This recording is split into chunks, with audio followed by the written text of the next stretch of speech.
ATV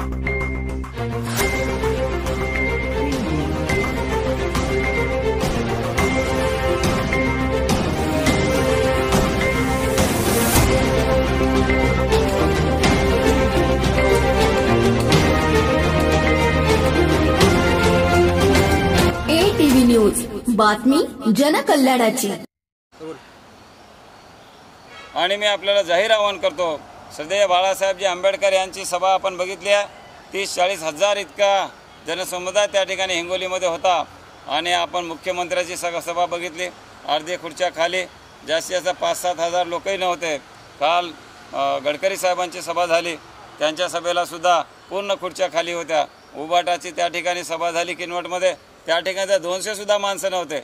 अरे आमचे 200 माणसं आमच्या सोबत हिंडू लागलेत। हजार लोकांच्या गावामध्ये रॅल्या आम्ही काढत आहोत। मग एवढं तुमचा आमचा प्रचार जर दिसत नसेल आणि हे जर लोक आम्हाला बदनाम करत असेल, हे पाप त्यांनी करू नये। आणि त्यांना खुल्ला आव्हान आहे माझं, जर मुख्यमंत्र्याला जर खरंच एवढी गुर्मी आहे, जर एवढी ताकद त्याच्याकडे आहे, तर त्याने आज हिंगोली लोकसभा मतदारसंघामध्ये तिथं रामलीला मैदानावर जाहीर सभा घ्यावे। त्याच्यापेक्षा 4 पटीने जर माझे लोक आले नाहीत, वंचित बहुजन आघाडीचे माणसं आले नाहीत, तर आम्ही आमच्या राजकारणातून बाहेर निघू। यांना आवाहन करतोय, तुम्ही आम्हाला बदनाम करण्याचा पाप यानंतर करू नका। आमच्या जमिनी विकू आम्ही या ठिकाणी निवडणूक लढतोय। आमची यंत्रणा कशी राबवतोय आम्हाला माहिती आहे। काल आज माझे रजिस्ट्री आहे आणखीन पुन्हा। त्यामुळे कसं आहे की हे लोक बदनाम करणारे जे पापी लोक आहेत, यांना सुद्धा आपल्याला जागा दाखवावं लागेल।